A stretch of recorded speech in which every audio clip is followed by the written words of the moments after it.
Le décès de ma grand-mère, paix à son âme, ça a été une dinguerie. Jamais de ma vie, je me suis sentie autant perdue. Je vais pas rester une espèce de poupée qu'on maquille, qu'on démaquille. Je voulais pas être juste la fille qui chante. La seule chose que je sais par rapport à mon fils, c'est que je voulais pas de garçon. Et j'avais peur de pas savoir en faire un bon garçon. J'avais jamais écrit sérieusement avant de la rencontrer, Diams. C'est celle qui m'a dit « Il faut que tu écrives, Amel, c'est très important ». Comment ça va, Amel? Bon, ça va, tu mets pas la bise? Ah, mais... explique. T'as vu le contouring? Je t'ai dit bon. Non, je voulais pas te faire de transfert, mais normalement, ça devrait aller. Amel Bent, c'est 20 ans de carrière. 1,1 million d'auditeurs mensuels sur Spotify. Une victoire de la musique. En 2006, tu remportes 7 victoires. Révélation féminine de l'année. Et j'aimerais qu'on réécoute ce discours. Il était prémonitoire.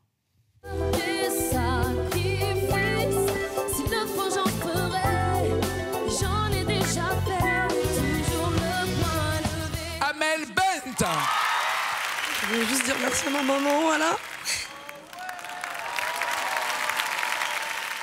Voilà, je veux faire un gros bisou à toute la Courneuve, à toute ma famille.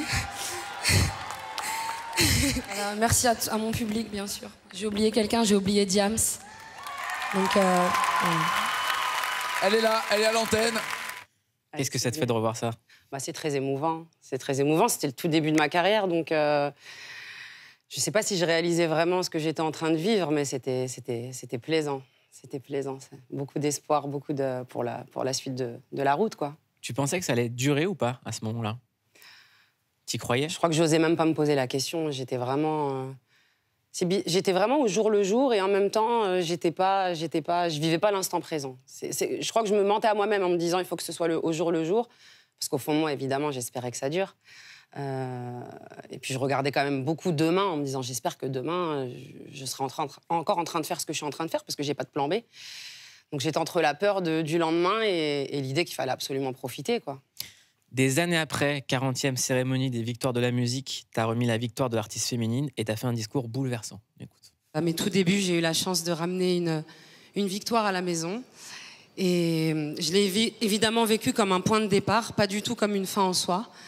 Parce que j'ai vite compris que dans ce métier, on redoute l'éphémère, on redoute l'effet de mode et on espère du fond du cœur durer plus longtemps qu'une chanson.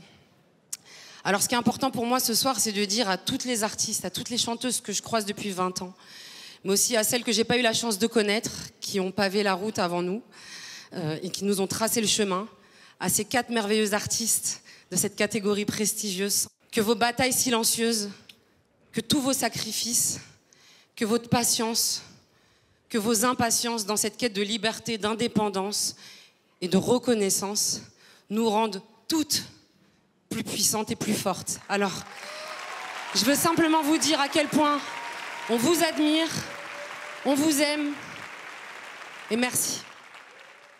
Pourquoi il était important pour toi ce discours? C'est important de dire merci, d'une manière générale.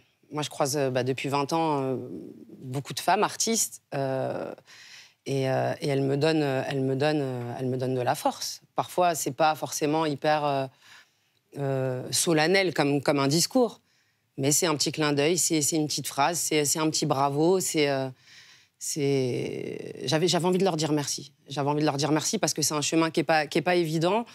Sur la scène publique, on voit pas trop cette sororité. Alors qu'elle existe réellement en coulisses. Et c'est ça que j'avais envie de souligner. Est-ce que, moi, le sous-texte que j'entends, c'est que quand on est une femme, dans la musique, il y a des obstacles que seules les femmes peuvent comprendre? Ouais, il y a un truc, j'aime bien cette expression « on se sait », en fait. Et c'est quelque chose que je ressens très, très fort quand je croise une chanteuse. C'est « on se sait ». Moi, pendant longtemps, par exemple, j'avais l'impression que je ne pouvais pas m'asseoir à la table des adultes. C'est qui, les adultes? C'est les gens qui géraient pour moi. C'était principalement des hommes, mais c'est pas tant le fait que ce soit des hommes, il y avait un côté... toi, chante, et puis nous, on s'occupe du reste, quoi. Moi, j'ai monté ma société toute seule. On m'a dit « Mais pourquoi tu veux monter une boîte ?» Je dis « Je sais pas, je veux faire comme vous. Je veux monter une boîte. » Je suis allée au tribunal de commerce à Bobigny. J'ai dit « Bonjour, je veux monter une boîte. Pourquoi ? Je sais pas, je veux monter une boîte. Vous voulez monter une boîte de quoi ? Je dis « De tout. Vous mettez tout dedans. production de spectacles, production de disques, merchandising, édition. Et j'ai monté ma petite boîte. Au fond de moi, je savais vraiment pas pourquoi. Je voulais juste être une adulte. Et je savais que ça allait être peut-être le début d'une forme d'indépendance dans le business de ma musique, que j'allais pas être celle qui est que derrière son micro. Ce qui est intéressant dans ce mot artiste, il y a le contrat d'artiste. Et souvent, quand il y a un contrat d'artiste, c'est l'artiste qui touche le moins d'argent. Ah bah ça, c'est évident. Et c'est comme ça, 12 ans après la création de ma boîte, que je n'ai plus de contrat d'artiste, puisque je suis productrice. Je me produis. Je veux comprendre, je veux apprendre. J'ai un cerveau, en fait. Je dois absolument l'utiliser. Je ne vais pas rester une espèce de poupée qu'on maquille, qu'on démaquille, qu'on habille, qu'on déshabille, et qui va derrière son micro et qui ne sait pas vraiment ce qui se joue quand tu grattes un peu. Je ne voulais pas être juste la fille qui chante. Est-ce que le fait de devenir ta propre patronne, ça t'a ralenti dans l'industrie? Au contraire. Non, Au ça contraire, m'a pas ça t'a ralenti. accéléré. Ah ouais. Bah oui, ça m'a accéléré, dans le sens où les choix aujourd'hui, je les fais en toute connaissance de cause. C'est une économie générale et je sais où j'ai envie d'aller. Ça me permet de réguler aussi même quelques inégalités. Par exemple, moi, sur ma tournée, mes choristes, qui sont des femmes, elles sont payées pareil que mes musiciens. C'était pas le cas. Et comme je deviens coproductrice de ma tournée, je dis tout le monde doit être payé pareil. Elle chante avec son corps, avec sa voix. Si elle est fatiguée, ça impacte. Donc j'ai mis tout le monde au même salaire. C'est pas grand-chose, mais pour moi, c'est important. Et c'est quelque chose qu'on peut faire que quand on comprend, quand on est vraiment dans les comptes, quand on sait ce qui se passe en coulisses aussi. C'est pas que tu prends ton micro et tu chantes, ce que j'ai fait pendant toutes les premières années. Et ça fait 20 ans que tu es là. Ouais. Alors, qu'est-ce que tu retiens de ces 20 ans? Ah là là là là. C'est un joyeux foutoir organisé, on va dire.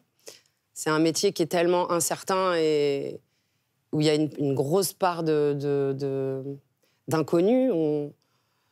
Donc il faut savoir, surtout quand on a un terrain anxieux, faire le deuil d'une vie où on sait ce qu'on va être dans 2 ans, dans 5 ans, dans 6 ans. On met sa vie vraiment entre les mains du public. Donc, si c'est vous aussi aime... l'anxiété de savoir si ça va continuer, si le rêve va s'arrêter, parce que c'est quand même des métiers de rêve. Oui. Il y a tout ça, en fait. Ouais, c'est des métiers de rêve, et puis c'est des métiers où il faut vraiment et avoir le cœur à la bonne place et la tête à la bonne place. Parce que, tu vois, il y a un truc dont on parle beaucoup dans ces métiers de notoriété, c'est l'ego. Et moi, il y a bien longtemps que j'ai accepté et ça me permet vraiment d'être très sereine. J'ai accepté de me dire que la star, c'est la chanson, c'est pas moi. Tu peux être qui tu veux dans mon métier de la musique. Pour moi, si t'as pas la chanson, t'as pas la chanson. T'as jamais représenté ça, toi, quand même. T'as jamais incarné le star system. Mais depuis ta première chanson, c'était une meuf tranquille, Amel. Ouais, je suis tranquille, mais après, il y a un aspect de ce métier qui peut te faire aussi un petit peu tourner la tête. Tu as quand même beaucoup de privilèges. Tu arrives quelque part, tu fais pas la queue. Enfin, tu sens que tu es Amel Bent, quoi. Il faut savoir apprécier aussi les privilèges que ça peut donner. Je vais pas dire « Ah non, laissez-moi attendre 2 heures, je suis comme tout le monde. Si je peux gratter un truc, je le fais, tu vois ?» Mais ça doit pas te faire sentir au-dessus des gens. Moi, je me sens pas au-dessus des gens. Moi, que je croise une femme de ménage ou un PDG, je les vois de la même manière. C'est toi, tes valeurs, la manière dont tu vas me parler, me respecter. Et tu seras à la hauteur dans mon estime, si tu es quelqu'un de bien. T'as déjà pensé à arrêter ou pas? Ou tu t'es dit oui, ça va s'arrêter? Une fois. Une fois? Une fois, j'ai pensé à arrêter. Moi, me dire que ça va s'arrêter, franchement, je m'en remets à Dieu. C'est pas moi qui décide. Ça, demain, il peut se passer n'importe quoi dans la vie. Un accident, j'en sais rien, quelque chose de grave ou de moins grave qui fait que ça doit s'arrêter pour moi, j'accepterai mon destin. Mais moi, arrêter une seule fois, quand je suis tombée enceinte de mon premier enfant, de ma première fille. Pourquoi? Je crois que la maternité, ça a rempli un vide que la musique remplissait. Et du coup, j'ai juste pas compris à quel endroit la musique, elle allait encore me faire du bien. Parce que moi, j'ai vraiment voulu chanter parce que ça me rendait heureuse, ça me rendait moins seule. Ça me donnait l'impression d'avoir une utilité dans ma vie. Et tout à coup, j'ai ce bébé qui arrive et je me sens utile dans la vie. Je suis plus seule et je suis heureuse. Et je me dis, en fait, j'ai plus besoin de la musique, mais ni la chanter, ni l'écouter. Je voulais que être avec mon bébé. Et ça a duré... En plus, j'ai enchaîné une 2e grossesse l'année d'après. Donc, pendant 3 ans, j'ai tout décroché chez moi. Avant, j'avais des disques d'or, j'avais ma fameuse victoire de la musique. J'ai tout enlevé, j'ai tout mis dans des cartons, j'ai tout mis à la cave. Et Ma fille, ma première, elle m'a entendu chanter la première fois, elle avait 2 ans, elle s'est mise à pleurer. Parce qu'elle ne connaissait pas ça de moi. Pas un son est sorti de ma bouche pendant plus de 2 ans et demi. Hein. T'étais plus Amel Bent à la maison, quoi. Déjà, je le suis jamais. Pour la santé mentale de mes enfants et de mes proches, je peux pas être l'image qu'on a de moi chez moi. C'est-à-dire que chez moi, je suis Amel Bent, mais sans le reflet. Je suis la source, donc Amel. Et je parle que de ce qui se passe derrière cette lumière. Quand je parle de mon travail à mes enfants, je parle que de je parle pas des 3 minutes où je vais chanter. Je parle de ce qu'elles voient, c'est toute la préparation avant, c'est tout ce qu'il y a derrière, jamais le pendant. Elles sont venues me voir une seule fois en concert depuis qu'elles sont nées. Elles ne m'ont jamais accompagnée sur aucun plateau. Je n'ai pas la télé chez moi. Donc, sauf si elles demandent à voir quelque chose, elles n'ont pas accès au reflet de moi. Elles ont que moi. Et Tout ce beau monde est sur la pochette d'un album qui va sortir le 16 mai. Les précommandes, je le dis, elles sont lancées dès aujourd'hui. C'est toi qui les lances, Mouloud. Bah oui, merci d'avoir choisi Click. Je t'ai choisi. Bah ça tue, merci. T'as fait le bon choix. J'espère. Explique-moi cette pochette, parce qu'elle dit plein de choses. Sur cette pochette, en fait, c'est ma vie. Ma vie avec un peu plus de maquillage à cette heure-ci, normalement. Il est 00h01. J'ai toute la petite famille qui s'est endormie et moi, je dors pas. Moi, j'ai réfléchi à comment je peux continuer à leur offrir un foyer serein en faisant ce métier de fou. Comment, dans ce disque, je peux me rapprocher encore un peu plus de moi et du coup de mon public. C'est les nuits d'insomnie, les nuits d'écriture, mais avec ma petite garde rapprochée, quoi. Il y a aussi le fait que tu regardes droit dans l'objectif. Est-ce que ça t'arrive souvent de te faire un exercice de conscience où tu te regardes dans les yeux? C'est bizarre que tu me dis ça. Quand je pleure, je me regarde. Tu te fais session miroir et... Quand je pleure, j'aime bien aller devant le miroir. Peut-être que ça me fait réaliser ce qui est en train de se passer. Peut-être que ça me fait voir la tristesse droit dans les yeux. Regarder la tristesse en face. Je sais pas, c'est bizarre, c'est un tic que j'ai depuis que je suis petite. Je sais pas ce que ça veut dire, c'est peut-être peut-être que ça dit pas quelque chose de positif, hein, mais on s'est posé la question de est-ce que je regarde l'objectif ou est-ce que je le regarde pas. Mais quitte à ce qu'il y ait un espion dans ce moment hyper intime, autant lui faire face. Mais ça veut dire aussi que je regarde les gens dans les yeux, en tout cas quand je chante. Et c'est quoi la dernière chose qui t'a fait pleurer, où tu t'es regardé droit dans les yeux? Là, ça fait un petit moment que je pleure pour la même chose. Je pleure pour la petite dame qui est juste au-dessus de ma tête dans le cadre. C'est ma mamie, elle est partie le 24 novembre 2023. Donc, j'étais en studio ce soir-là. Et la veille aussi, c'était les 2 premières séances studio pour l'album. Et après, j'ai plus du tout chanté pendant 1 an. Donc là, maintenant, j'ai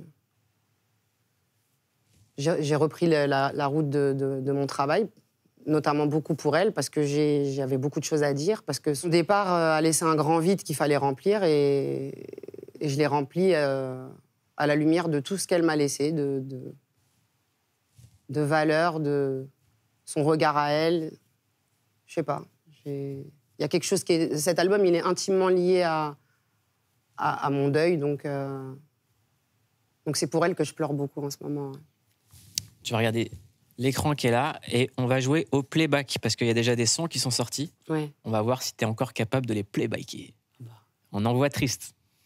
Je suis triste, pourtant mon cœur cogne encore là. Ça s'entend dans mes accords, moi.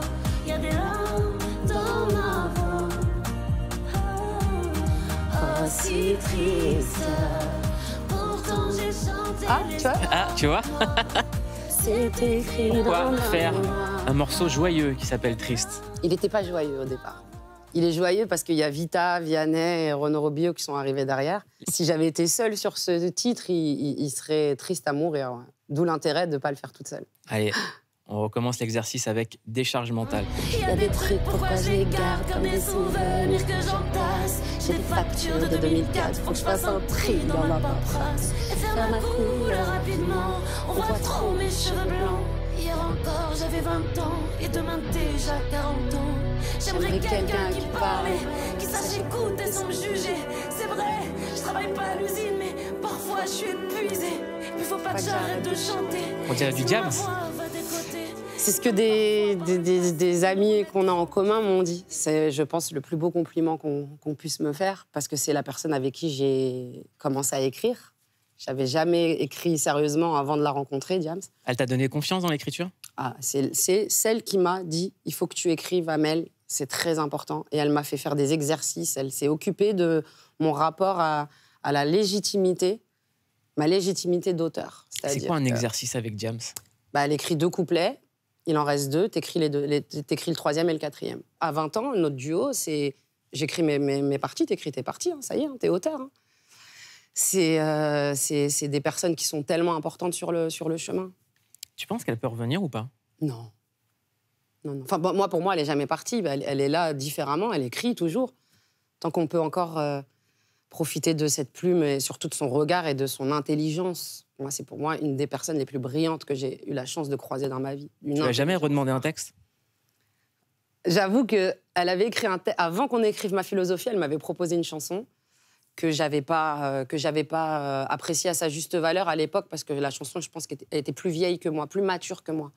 Quand j'ai atteint cette maturité, j'ai voulu récupérer cette chanson. Elle m'a dit non, ma sœur, tu sais, je fais Elle plus veut de plus musique. rien, quoi. Non, mais c'est pas grave. Ce qu'elle m'a donné, c'est pour la vie, donc. J'aimerais qu'on parle d'un texte qui est dans l'album qui va arriver et qui est disponible en précommande. Ça s'appelle La Norme. La norme. Qu'est-ce que tu peux me dire de ce morceau? La norme, c'est... Déjà, je salue mon co-auteur, Hamza Megouar, qui m'a beaucoup accompagnée aussi dans l'écriture. C'est un peu ma nouvelle Diams. J'aime vraiment profondément écrire avec lui. La norme, c'est une chanson où j'ai envie de parler de mes enfants et j'ai aussi envie de parler de moi. Et c'est bizarre, c'est que je me sers de moi pour parler d'eux et je me sers d'eux pour parler de moi. Je pense que dans la transmission à ses enfants, évidemment, de manière un peu presque ingénue, on se dit on va leur donner tout ce qu'on a de meilleur. C'est le but. On se dit pas je mets un enfant au monde et je vais lui donner mes pires défauts. Et pourtant, on va donner aussi par mimétisme, par son ADN, on va donner des choses qu'on ne veut pas donner à ses enfants. Et moi, clairement, aujourd'hui, je regarde mes 3 enfants et je me dis, merde, je leur ai donné des trucs que je ne voulais pas leur donner. Quoi, par exemple? Donc, la norme, c'est 3 couplets, c'est 3 enfants. Le premier couplet, je parle à ma fille Sophia. Je pense que je lui ai donné mon terrain anxieux. Je le vois depuis qu'elle parle. Je l'entends dans ses questions. C'est les mêmes questions que je posais à son âge. Et les questions dans les questions, et ça s'arrête jamais. Et si je réponds pas avec les mots qu'il faut, c'est de l'angoisse, c'est des cauchemars. Il faut tout lui dire. Comme moi quand j'étais petite. Sauf que moi, j'avais une maman qui pouvait pas répondre à toutes mes questions, et ça a créé encore plus d'anxiété. Donc j'essaye de... Ce qui est bien, c'est que quand on met le doigt sur quelque chose, on essaye de rectifier le tir. C'est quoi la question qui t'a le plus séché? Tu dis, ah, là... À 3 ans, elle m'a dit, maman, quand tu vas mourir, tu vas aller où? Très bonne question. Moi, j'ai la réponse. Mais ça veut dire que c'est comme ça que j'ai dû, par exemple, commencer à parler de la religiosité. On ne sait pas à quel moment on va introduire certaines discussions. Et elle, j'ai trouvé que c'était très tôt. Voilà. Et les 2 autres couplets, les 2 autres enfants? Ma deuxième fille, elle allait former les rondeurs depuis qu'elle est petite. Elle mange exactement comme ses frères et sœurs. On va dire qu'elle profite plus.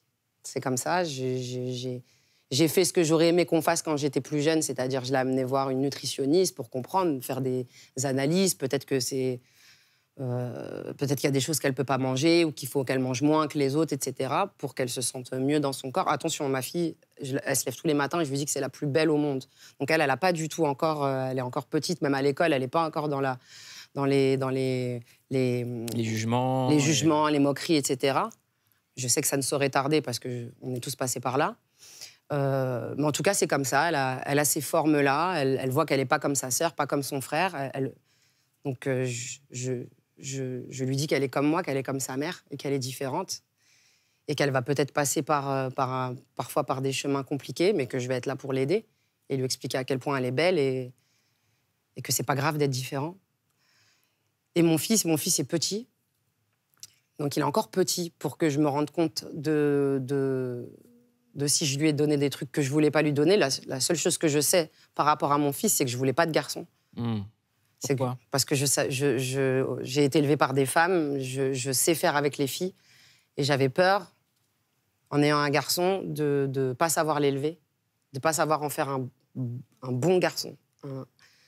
Parce que j'ai été déçue dès le départ, moi, par Par ton papa. par mon père, mon beau-père. Voilà, j'ai vécu beaucoup d'abandon, on va dire.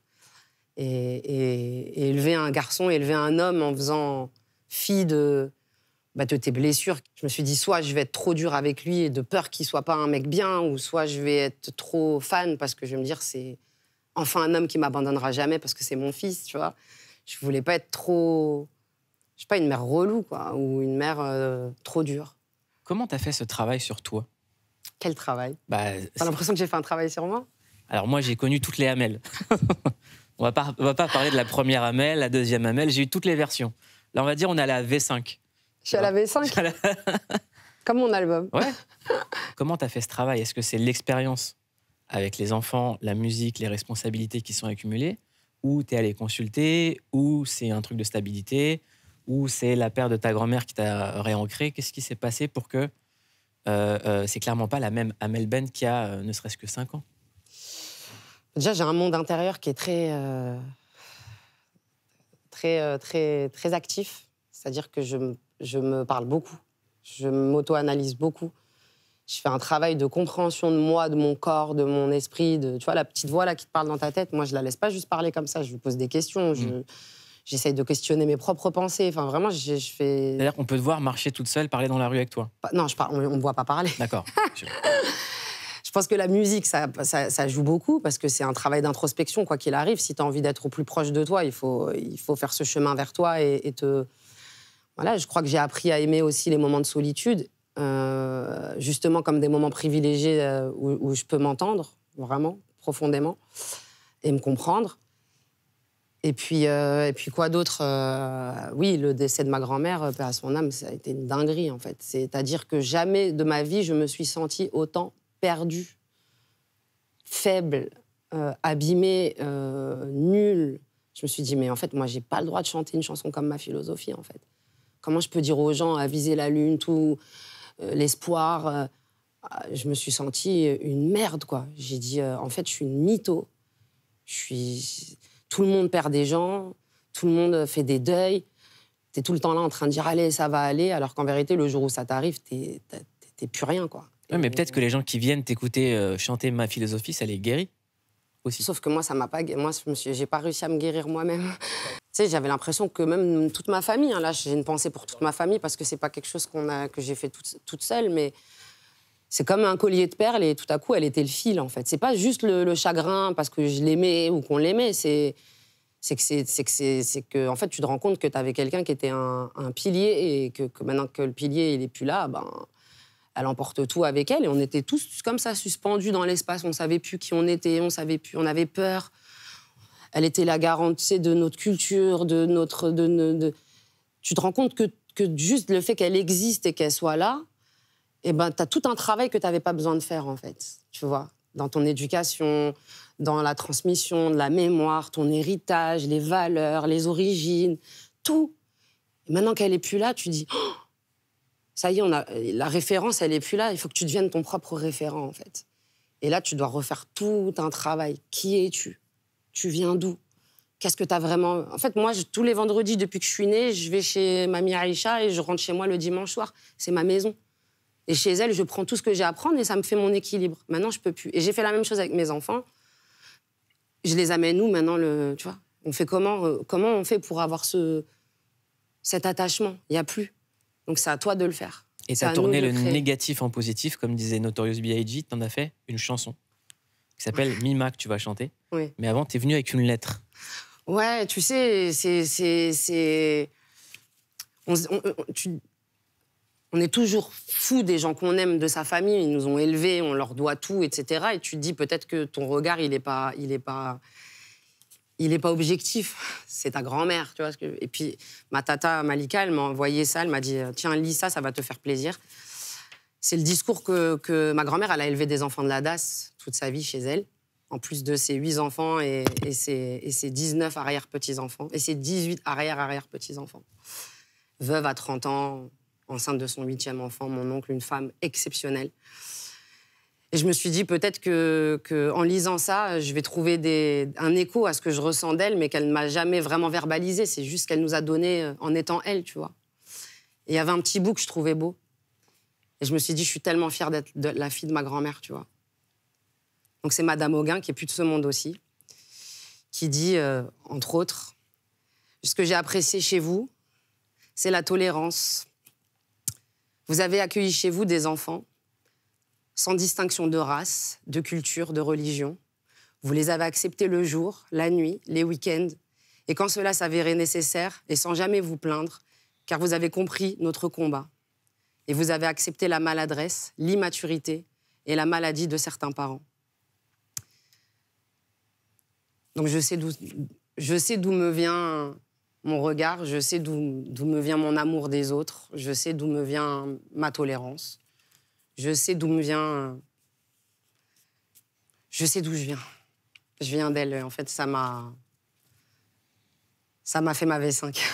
Bah, tu vas chanter pour elle. Ah ouais. Merci Amel. Merci.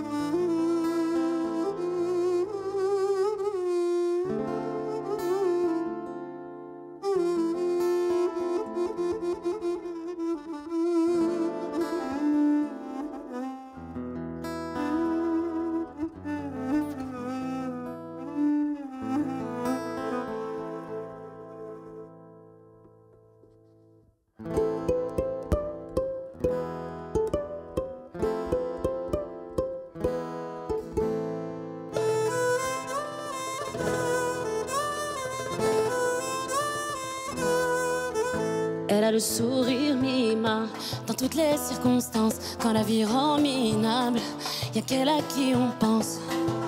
Quelques lois cachées dans une boîte à couture. Elle a ce truc en plus qui nous rend fiers de nos coutumes. Y'a la fête dans le salon, l'ambiance dans la cuisine. Mima fait la vaisselle tout en balançant des bêtises. J'adore. Première Winston, premier soutif, premier amour, dernier fou rire. Ton dernier fou rire. J'ai vu ta force le jour où t'as perdu un fils. J'aimerais te donner plus, mais tout ne tiendrait pas sur un disque. Écoute-moi, t'en vas pas, regarde-moi, réponds-moi. Écoute-moi, t'en vas pas, regarde-moi, réponds-moi.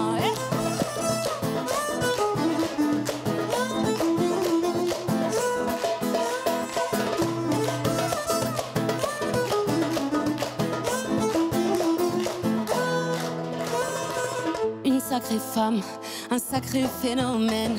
Je retiens pas mes larmes, elle a ce don d'effacer les peines. Tu m'as appris tout ça, les valeurs que l'on sème. Je serais pas la même sans toi. Et je rejoue la scène où tu m'as dit si à l'amour et la passion, de la folie dans la raison, on peut toucher les étoiles. Ne change rien, ni ton charisme, ni ton âme, ni ta douceur, ni ton charme, ni tes principes, ni ton voile. J'ai vu ta force le jour où t'as perdu un fils. Moi je t'ai perdu, Mouima, donc je parle que de toi sur mon disque. Écoute-moi, t'en vas pas, regarde-moi, réponds-moi. Écoute-moi, t'en vas pas, regarde-moi, réponds-moi.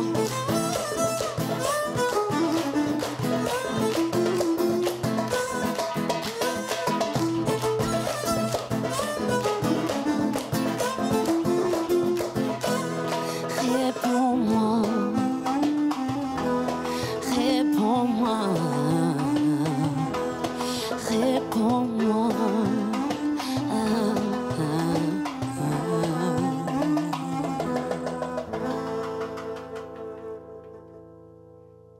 Merci à Click, à Mouloud, pour cette magnifique invitation.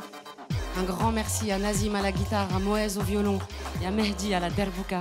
Merci beaucoup les garçons. Évidemment, merci au public de Click qui était là pour nous donner de l'amour. On vous voit pas, mais on vous a ressenti. Je vous dis à très bientôt. Life is good.